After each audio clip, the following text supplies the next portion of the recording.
ഈശോയിൽ പ്രിയരെ, logos quiz 2025 പരീക്ഷയ്ക്കായി നമ്മൾ പഠനം ആരംഭിച്ചിട്ട് ഇന്ന് 3-ാം ദിനമാണ്. പ്രഭാഷകന്റെ പുസ്തകമാണ് ആദ്യ പഠനത്തിനായി നാം തിരഞ്ഞെടുത്തത്. 41-ാം അധ്യായം 2 ഭാഗങ്ങളിലായി നമ്മൾ പഠിച്ചു കഴിഞ്ഞു. ഇന്ന് 42-ാം അധ്യായത്തിലേക്ക് നമുക്ക് പ്രവേശിക്കാം.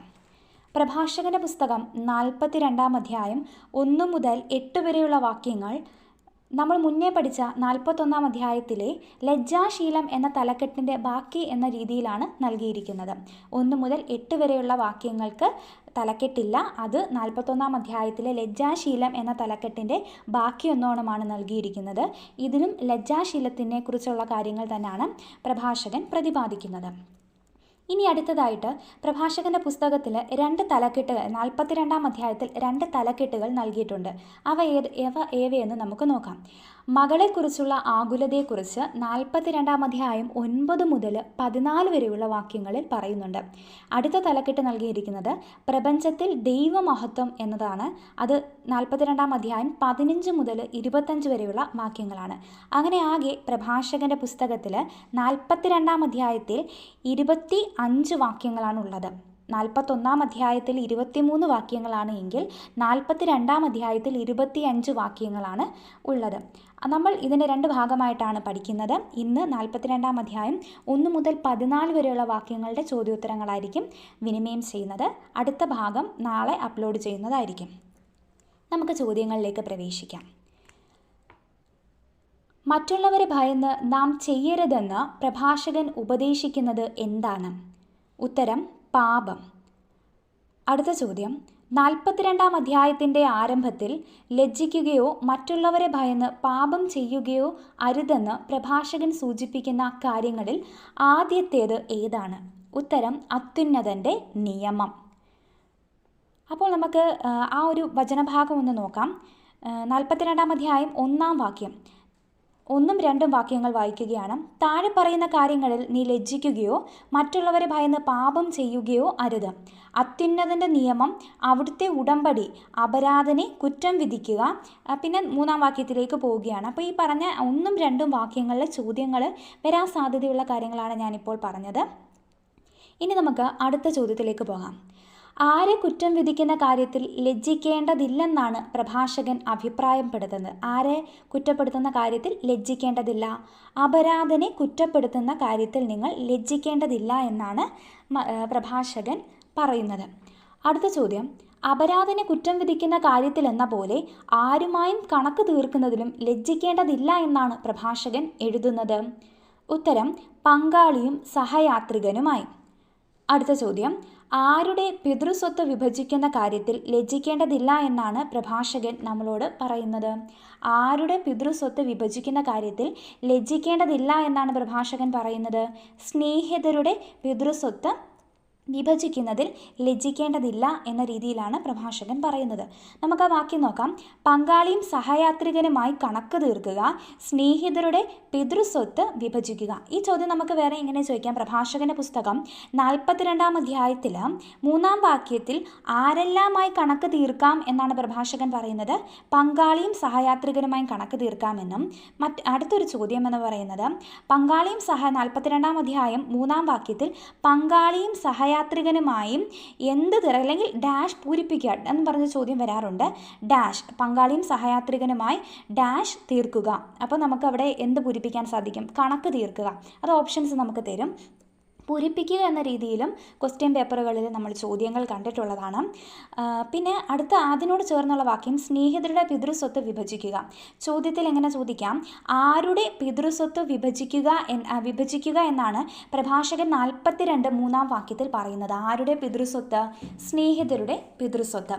അപ്പോൾ ഓപ്ഷൻസ് ഈ പിതൃസ്വത്തുമായി ബന്ധപ്പെട്ട് സമാനമായിട്ടുള്ള അല്ലെങ്കിൽ സ്നേഹിതന് പകരം സഹോദരങ്ങൾ വരാം, മാതാപിതാക്കൾ വരാം, അങ്ങനെ നമ്മൾ കൺഫ്യൂസ് ചെയ്യുന്ന രീതിയിലുള്ള ഓപ്ഷൻസും വരാൻ സാധ്യതയുണ്ട്. അതുകൊണ്ട് തന്നെ കൃത്യമായി തന്നെ ഓരോ വചനവും അതിൻ്റെ വാക്യങ്ങളും കൃത്യമായി മനസ്സിലാക്കി തന്നെ പോവുക. അടുത്ത ചോദ്യം, പ്രഭാഷകന്റെ കാഴ്ചപ്പാടിൽ കൂടുതലോ കുറവോ വരാതെ സൂക്ഷ്മത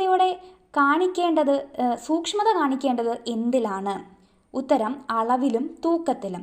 പ്രഭാഷകൻ 42 വാക്യത്തിൽ പറയുന്നുണ്ട്, കൂടുതലോ കുറവോ വരാതെ അളവിലും തൂക്കത്തിലും എന്തു ചെയ്യണം? സൂക്ഷ്മത കാണിക്കുക എന്ന് പ്രഭാഷകൻ നമ്മളോട് പറയുന്നു. അടുത്ത ചോദ്യത്തിലേക്ക് പോകാം. അളവിലും തൂക്കത്തിലും കൂടുതലോ കുറവോ വരാതെ സൂക്ഷ്മത കാണിക്കാൻ നിർദ്ദേശിക്കുന്ന പ്രഭാഷകൻ ലാഭം നേടിക്കൊള്ളാൻ പറയുന്നത് എന്തിലാണ്? ഉത്തരം കച്ചവടത്തിൽ. അപ്പോൾ നമ്മൾ ആ വാക്യം കൂടെ നോക്കാം. കച്ചവടത്തിൽ ലാഭം നേടുക. അടുത്തത് ആ ഒരു വാക്യം 5-ാം വാക്യത്തിൽ തുടങ്ങുന്നതാണ്, കച്ചവടത്തിൽ ലാഭം നേടുക. അടുത്ത ചോദ്യം, കുട്ടികൾക്ക് നൽകണമെന്ന് സിറാഖ് നമ്മെ പഠിപ്പിക്കുന്നത് എന്താണ്? സിറാഖ് അല്ലെങ്കിൽ പ്രഭാഷകൻ നമ്മെ പഠിപ്പിക്കുന്നത് എന്താണ്? ഉത്തരം നല്ല ശിക്ഷണം. അപ്പോൾ നമുക്ക് ആ വാക്യം നോക്കാം. കുട്ടികൾക്ക് നല്ല ശിക്ഷണം നൽകുക. അപ്പോൾ കച്ചവടത്തിൽ ലാഭം നേടുക, കുട്ടികൾക്ക് നല്ല ശിക്ഷണം നൽകുക. അടുത്ത ചോദ്യത്തിലേക്ക് പോകാം. കുട്ടികൾക്ക് നല്ല ശിക്ഷണം നൽകാൻ ഉപദേശിക്കുന്ന പ്രഭാഷകൻ തക്ക ശിക്ഷ കൊടുക്കണമെന്ന് പറയുന്നത് ആർക്കാണ്? ഉത്തരം ദുഷ്ടനായ ദാസന്. കുട്ടികൾക്ക് നല്ല ശിക്ഷണം നൽകാൻ ഉപദേശിക്കുന്ന നമ്മുടെ പ്രഭാഷകൻ തക്ക ശിക്ഷ കൊടുക്കണമെന്ന് പറയുന്നുണ്ട്. അത് ആർക്കാണ്? ദുഷ്ടനായ ദാസന് തക്ക ശിക്ഷ കൊടുക്കുക എന്ന് പ്രഭാഷകൻ പറയുന്നുണ്ട്. തുടർന്ന് അത് കഴിഞ്ഞൊരു വാക്യം എഴുതിയിട്ടുണ്ട്, ഇവയൊന്നിലും നീ ലജ്ജിക്കേണ്ട എന്ന് പ്രഭാഷകൻ കൂട്ടിച്ചേർക്കുന്നുണ്ട്. ഇപ്പം ഏതിലൊക്കെ ലജ്ജിക്കേണ്ട എന്നാണ് പറയുന്നത്? കച്ചവടത്തിൽ ലാഭം നേടുന്നതിൽ ലജ്ജിക്കേണ്ട, കുട്ടികൾക്ക് നല്ല ശിക്ഷണം കൊടുക്കുന്നതിൽ ലജ്ജിക്കേണ്ട, ദുഷ്ടനായ ദാസന് തക്ക ശിക്ഷ കൊടുക്കുന്നതിൽ ലജ്ജിക്കേണ്ട എന്ന് എന്താണ് പ്രഭാഷകൻ പറയുന്നുണ്ട്.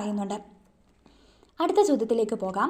ആരെ നിലയ്ക്ക് നിർത്തുന്നതാണ് നല്ലതെന്ന അഭിപ്രായമാണ് പ്രഭാഷകനുള്ളത്? ഉത്തരം അവിശ്വസ്തയായ ഭാര്യയെ. അടുത്ത ചോദ്യം, അനേകർ ഉള്ളിടത്ത് നല്ലതെന്താണ് എന്നാണ് പ്രഭാഷകൻ നിർദ്ദേശിക്കുന്നത്?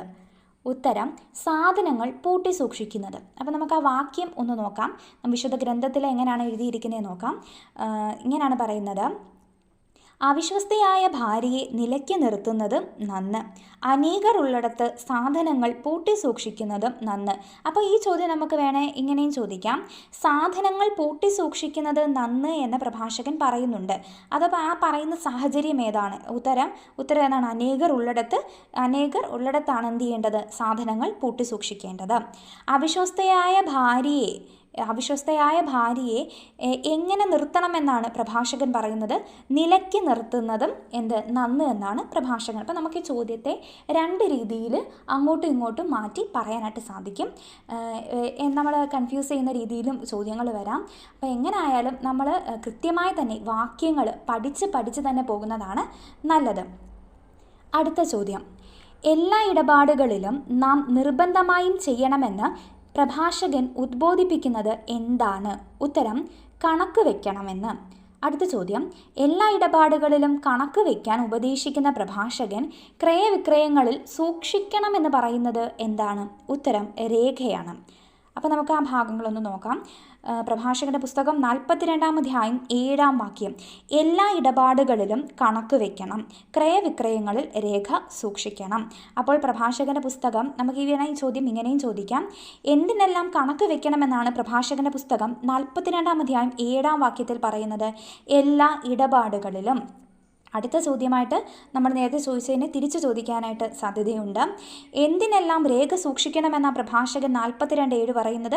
ക്രയവിക്രയങ്ങളിൽ രേഖ സൂക്ഷിക്കണം. ഓക്കെ ആയാലും അപ്പം ഈ ഒരു വാക്യത്തിൽ നമ്മളിപ്പോൾ നമ്മുടെ 7-ാം വാക്യത്തിൽ നിന്ന് തന്നെ നമ്മൾ ഫ്രെയിം ചെയ്ത ക്വസ്റ്റ്യൻ കൂടാതെ ആ ക്വസ്റ്റ്യന് നമുക്ക് എന്ത് ചെയ്യാം?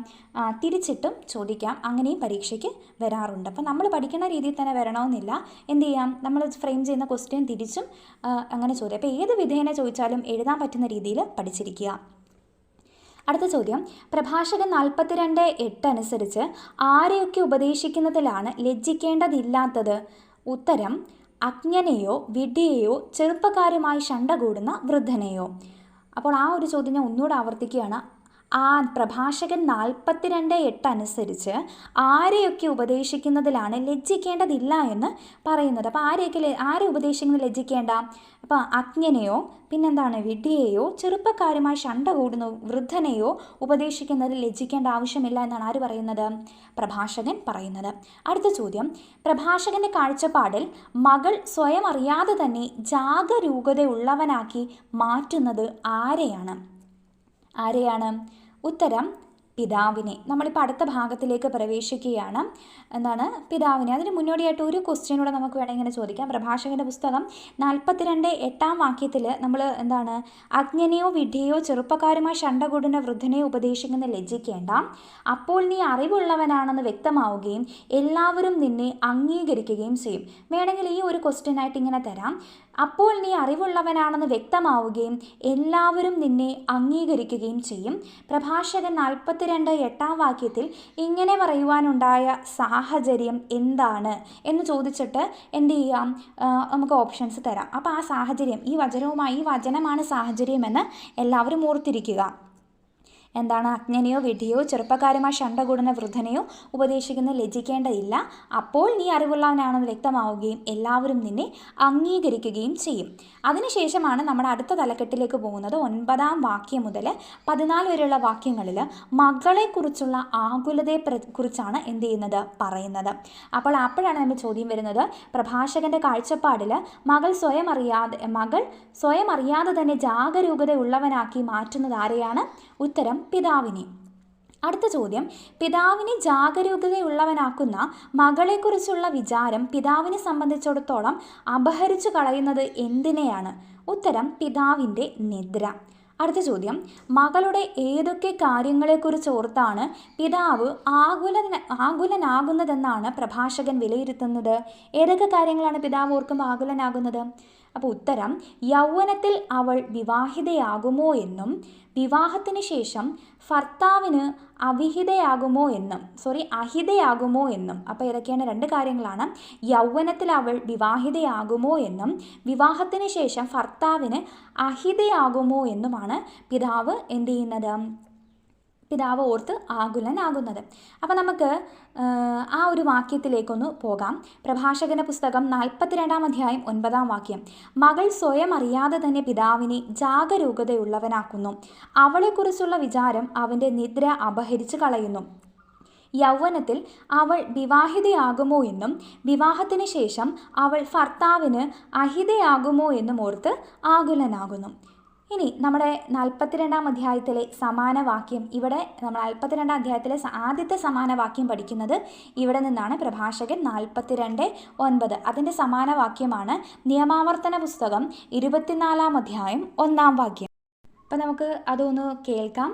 നിയമാവർത്തനം 24 1 വാക്യം അതിപ്രകാരമാണ് പറയുന്നത്. ഒരുവൻ വിവാഹിതനായതിനു ശേഷം ഭാര്യയിൽ എന്തെങ്കിലും തെറ്റ് കണ്ട് അവന് അവളോട് ഇഷ്ടമില്ലാതെയായാൽ ഉപേക്ഷാപത്രം കൊടുത്ത് അവളെ വീട്ടിൽ നിന്നും പറഞ്ഞയക്കട്ടെ. അവൻ്റെ വീട്ടിൽ നിന്നും പോയതിന് ശേഷം പിന്നെ അങ്ങോട്ട് 2 വാക്യമാണ് തുടങ്ങുന്നത്. അപ്പോൾ നമുക്ക് പറഞ്ഞയക്കട്ടെ എന്ന് വരെയുള്ള വാക്യമാണ് നോക്കേണ്ടത്. ഇവിടെ നമ്മുടെ പ്രഭാഷകൻ പുസ്തകം 42:9 പ്രഭാഷകൻ പറയുകയാണ്, ഒരു പിതാവിൻ്റെ നിദ്ര അപഹരിക്കുന്ന കാര്യം എന്താണ്? യൗവനത്തിൽ അവൾ വിവാഹിതയാകുമോ എന്നും വിവാഹത്തിന് ശേഷം അവൾ ഭർത്താവിന് അഹിതയാകുമോ എന്നും. അപ്പം ഭർത്താവിന് അഹിതയാകുന്ന സാഹചര്യമാണ് ഇവിടെ എടുത്തു കാണിച്ചിരിക്കുന്നത്. ഭാര്യയിൽ എന്തെങ്കിലും ഒരു തെറ്റ് കണ്ടു കഴിയുമ്പോൾ ഉപേക്ഷാപത്രം കൊടുത്ത് അവളെ വീട്ടിൽ നിന്നും പറഞ്ഞയക്കട്ടെ എന്ന് നിയമാവർത്തനം 24:1 പറയുന്നുണ്ട്. ഈ ഒരു സാഹചര്യത്തെയാണ് ആര് ഭയപ്പെടുന്നത്? നമ്മുടെ പ്രഭാഷകൻ പറയുന്ന പിതാവിൻ്റെ നിദ്രയെ അപഹരിക്കുകയും പിതാവ് ഭയപ്പെടുന്നതായിട്ടും പറയുന്നത്. അപ്പോൾ നമ്മൾ പഠിക്കുക നമ്മുടെ ആദ്യത്തെ സമാന വാക്യമാണ് 42 അധ്യായം 9 പ്രഭാഷകൻ 42 അധ്യായം 9 വാക്യം നമ്മുടെ നിയമാവർത്തന പുസ്തകം 24 അധ്യായം 1 വാക്യത്തിൻ്റെ ആയിട്ട് സമാനമാണ്. 42 9 വാക്യം ഏതുമായിട്ടാണ് സമാനം? നിയമാവർത്തന പുസ്തകം 24 അധ്യായം 1 വാക്യവുമായിട്ടാണ് സമാനത കാണിക്കുന്നത്. ഓക്കെ, നമ്മുടെ അടുത്ത ചോദ്യത്തിലേക്ക് നമുക്ക് പോകാം. ചോദ്യം ഇതാണ്, ഭദ്രമതിയായ മകൾക്ക് സംഭവിക്കുമോ എന്ന് പിതാവ് ശങ്കിക്കുന്നത് എന്താണ്? ഉത്തരം, അവിശ്വസ്തതയോ വന്ധ്യയോ ആകുമോ എന്ന്. അടുത്ത ചോദ്യം, അവിശ്വസ്തയായ ഭാര്യയെ നിലയ്ക്ക് നിർത്താൻ നിർദ്ദേശിക്കുന്ന പ്രഭാഷകൻ നമ്മൾ കണ്ടു കഴിഞ്ഞു. 42 അധ്യായം 6 വാക്യത്തിൽ അവിശ്വസ്തയായ ഭാര്യയെ നിലയ്ക്ക് നിർത്തുന്നത് നന്ന് എന്നുള്ളൊരു താക്കീത് പ്രഭാഷകൻ നൽകുന്നുണ്ട്. കർശനമായി സൂക്ഷിക്കണമെന്ന് പറയുന്നത് ആരെക്കുറിച്ചാണ്? പ്രഭാഷകൻ്റെ പുസ്തകം 42 അധ്യായത്തിൽ തന്നെ കർശനമായിട്ട് സൂക്ഷിക്കണമെന്ന് പ്രഭാഷകൻ പറയുന്നത് ആരെക്കുറിച്ചാണ്? ഉത്തരം, ദുശ്ശാഠ്യക്കാരിയായ പുത്രിയെ. അടുത്ത ചോദ്യം, ദുശ്ശാഠ്യക്കാരിയായ പുത്രിയെ കർശനമായി സൂക്ഷിച്ചില്ലെങ്കിൽ അവൾ പിതാവിനെ ആരുടെ മുൻപിലാണ് പരിഹാസപാത്രമാക്കുന്നത്? ഉത്തരം, ശത്രുക്കളുടെ മുൻപിൽ. ചോദ്യം, ദുശാഠ്യക്കാരിയായ പുത്രിയെ കർശനമായി സൂക്ഷിച്ചില്ലെങ്കിൽ അവൾ പിതാവിനെ ശത്രുക്കളുടെ മുൻപിൽ പരിഹാസപാത്രമാക്കുന്നതിനോടൊപ്പം ആരുടെ മധ്യേയാണ് അപമാനിതനാക്കുക? ഉത്തരം ജനമധ്യേ. അപ്പോൾ നോക്കുക, അടുത്ത ചോദ്യത്തിലേക്ക് പോകാം. ദുശാഠ്യക്കാരിയായ പുത്രിയെ കർശനമായി സൂക്ഷിച്ചില്ലെങ്കിൽ പിതാവിന് വന്നു ചേരുമെന്ന് പ്രഭാഷകൻ രേഖപ്പെടുത്തുന്ന കാര്യങ്ങൾ ഏതൊക്കെയാണ്? 4 കാര്യങ്ങളാണ് പ്രധാനമായിട്ടും പ്രഭാഷകൻ രേഖപ്പെടുത്തുന്നത്. എന്താണെന്ന് നോക്കാം. ഒന്നാമത്, ശത്രുക്കളുടെ പരിഹാസപാത്രമാക്കും. രണ്ടാമതായിട്ട്, നഗരത്തിൽ സംസാര വിഷയമാക്കും. മൂന്നാമത്, ജനമധ്യയെ അപമാനിതനാക്കും. 4, സമൂഹത്തിൻ്റെ മുൻപിൽ ലജ്ജിതനാക്കും. അപ്പോൾ ഈ 4 കാര്യങ്ങളാണ് എന്ത് ചെയ്യുക? ദുശാഠ്യക്കാരിയായ പുത്രിയെ കർശനമായിട്ട് സൂക്ഷിച്ചില്ലെങ്കിൽ പിതാവിന് വന്നു ചേരുമെന്ന് പ്രഭാഷകൻ പറയുന്ന കാര്യങ്ങൾ ഏതൊക്കെയാണ്? നമുക്ക് ആ വാക്യം ബൈബിളിൽ, വിശുദ്ധ ഗ്രന്ഥത്തിൽ നമുക്ക് നോക്കാം. 22-ാമത്തെ ചോദ്യമാണ് ഞാനിപ്പോൾ പറഞ്ഞു കഴിഞ്ഞത്. അപ്പോൾ നമ്മൾ നോക്കുകയാണ്, പ്രഭാഷകൻ്റെ പുസ്തകം 42-ാം അധ്യായം എന്താണ് 11-ാം വാക്യത്തിലാണിത് പറയുന്നത്. ദുശാഠ്യക്കാരിയായ പുത്രിയെ കർശനമായി സൂക്ഷിക്കുക, അല്ലെങ്കിൽ അവൾ നിന്നെ ശത്രുക്കളുടെ പരിഹാസപാത്രവും നഗരത്തിൽ സംസാര വിഷയവും ജനമധ്യയെ അപമാനിതനുമാക്കും. സമൂഹത്തിന് മുൻപിൽ നിനക്ക് ലജ്ജിക്കേണ്ടതായിട്ടും വരും. അടുത്ത ചോദ്യം, സ്ത്രീകളുടെ ഇടയിൽ ഇരിക്കരുതെന്ന് ഉപദേശിക്കുന്ന പ്രഭാഷകൻ നോക്കിയിരിക്കരുതെന്ന് ഓർമ്മിപ്പിക്കുന്നത് എന്താണ്? ഉത്തരം ആരുടെയും ആകാരഭംഗി. അപ്പോൾ നോക്കുക, പ്രഭാഷകൻ പറയാണ് സ്ത്രീകളുടെ ഇടയിൽ ഇരിക്കരുത് എന്ന് പ്രഭാഷകൻ നമ്മളെ ഉപദേശിക്കുന്നുണ്ട്. അതോടൊപ്പം തന്നെ ഒരു കാര്യം പറയുന്നുണ്ട്, അവരുടെ എന്ത് നോക്കിയിരിക്കരുത്? ആരുടെയും ആകാരഭംഗി നോക്കി ഇരിക്കരുത്. അടുത്ത ചോദ്യം, വസ്ത്രത്തിൽ നിന്നും കീടങ്ങൾ എന്ന പോലെ ദുഷ്ടത വരുന്നത് ആരിൽ നിന്ന അഭിപ്രായമാണ് പ്രഭാഷകനുള്ളത്? ഉത്തരം സ്ത്രീയിൽ നിന്ന്. അടുത്ത ചോദ്യം, സ്ത്രീയുടെ നന്മയേക്കാൾ ഭേദമായി പ്രഭാഷകൻ കരുതുന്നത്? ഉത്തരം പുരുഷൻ്റെ ദുഷ്ടത.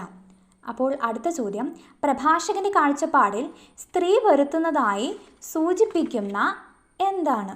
ഉത്തരം ലജ്ജയും അപമാനവും. അടുത്ത ചോദ്യം, പ്രഭാഷകൻ്റെ നിരീക്ഷണത്തിൽ സ്ത്രീയിൽ നിന്നും വരുന്നതും സ്ത്രീ വരുത്തുന്നവയും ഏതാണ്? ഉത്തരം ദുഷ്ടതയും ലജ്ജ, അപമാനം എന്നിവയൊക്കെയാണ് സ്ത്രീയിൽ നിന്നും വരുന്നതും സ്ത്രീ വരുത്തുന്നതുമായിട്ടുള്ള കാര്യങ്ങൾ. പ്രഭാഷകന്റെ പുസ്തകം 42-ാം അധ്യായത്തിലെ തലക്കെട്ട് എന്തായിരുന്നു നമ്മളിപ്പോൾ കേട്ട് കഴിഞ്ഞത്? മകളെക്കുറിച്ചുള്ള ഒരു ആകുലതയെക്കുറിച്ചുള്ള കാര്യങ്ങളാണ് നമ്മൾ ഇത്രയും തന്നെ കേട്ടത്. അപ്പോൾ നമ്മൾ പ്രഭാഷകൻ 42:12 മുതലുള്ള വാക്യങ്ങൾ ഒന്നുകൂടെ വിശുദ്ധ ഗ്രന്ഥത്തിൽ നിന്ന് വായിക്കുകയാണ്. ആരുടെയും ആകാരഭംഗി നോക്കിയിരിക്കരുത്, സ്ത്രീകളുടെ ഇടയിൽ ഇരിക്കുകയും അരുത്. വസ്ത്രത്തിൽ നിന്നും കീടങ്ങൾ എന്ന പോലെ സ്ത്രീയിൽ നിന്നും ദുഷ്ടത വരുന്നു. സ്ത്രീയുടെ നന്മയേക്കാൾ ഭേദമാണ് പുരുഷൻ്റെ ദുഷ്ടത. സ്ത്രീയാണ് ലജ്ജയും അപമാനവും വരുത്തുന്നത്. അപ്പോൾ ലജ്ജയും അപമാനവും വരുത്തുന്നത് ആരാണ്? സ്ത്രീയാണ്. അപ്പം സ്ത്രീയുടെ എന്താണ് ലജ്ജയും അപമാനവും വരുത്തുന്നത്? സ്ത്രീയുടെ നന്മയേക്കാൾ ഭേദമാണ് പുരുഷൻ്റെ ദുഷ്ടത. സ്ത്രീയാണ് ലജ്ജയും അപമാനവും വരുത്തുന്നത്. അപ്പോൾ നമ്മൾ ഇന്ന് നമ്മുടെ ഈ ഒരു പാർട്ടിൽ ഇത്രയും മാത്രമേ ഇന്ന് പഠിക്കുന്നുള്ളൂ. ബാക്കി നമുക്ക് നാളത്തെ അടുത്ത ഭാഗത്തിൽ, അതായത് നമ്മുടെ ഭാഗം 4 പഠിക്കുന്നതായിരിക്കും. അപ്പോൾ 42-ാം അധ്യായത്തിൽ ഈ പഠിച്ച കാര്യങ്ങളെല്ലാം ഓർത്തു വയ്ക്കുക. ഒരൊറ്റ സമാന വാക്യമാണ് നമ്മൾ ഇന്ന് പഠിച്ചത്. 42-ാം അധ്യായം 9-ാം വാക്യത്തിലെ മകൾ സ്വയം അറിയാതെ പിതാവിനെ ജാഗരൂക ഉള്ളവനാക്കുന്നു എന്ന് പറയുന്ന ആ ഭാഗം നമ്മുടെ നിയമാവർത്തന പുസ്തകം 24-ാം അധ്യായം 1-ാം വാക്യത്തിലും എന്ത് ചെയ്യുന്നുണ്ട്? പിതാവിനെ നിദ്ര അപഹരിക്കുന്നതായിട്ടുള്ള മകളെ വീട്ടിൽ കൊണ്ടുവന്ന് ആക്കുമോ എന്നുള്ള ആ ഒരു കാര്യമാണ്. നിദ്ര അപഹരിക്കുന്നത് എന്താണ് എന്നുള്ളതിൻ്റെ ആ ഒരു ഫുട് നോട്ടാണ് ഈ നിയമാവർത്തനം 24:1 നൽകിയിരിക്കുന്നത്. എല്ലാവരും വിശുദ്ധ ഗ്രന്ഥം അരികിൽ വെച്ച് തന്നെ പഠിക്കാനായിട്ട് ശ്രമിക്കുക. ഇനി എന്തെങ്കിലും സംശയങ്ങളുണ്ട് എങ്കിൽ തീർച്ചയായിട്ടും നിങ്ങൾ കമൻറ്റ് ചെയ്യണം. അതോടൊപ്പം തന്നെ ആദ്യമായിട്ടാണ് എൻ്റെ ഈ ചാനൽ കാണുന്നതെങ്കിൽ സബ്സ്ക്രൈബ് ചെയ്യണം, ലൈക്ക് ചെയ്യണം. അതോടൊപ്പം തന്നെ ഇഷ്ടപ്പെടുകയാണെങ്കിൽ ലൈക്ക് ചെയ്താൽ മതി. അതോടൊപ്പം തന്നെ എന്ത് ചെയ്യുക, നിങ്ങളുടെ വിലയേറിയ അഭിപ്രായങ്ങളും എഴുതി അറിയിക്കണേ. ഈശോ എല്ലാവരും അനുഗ്രഹിക്കട്ടെ.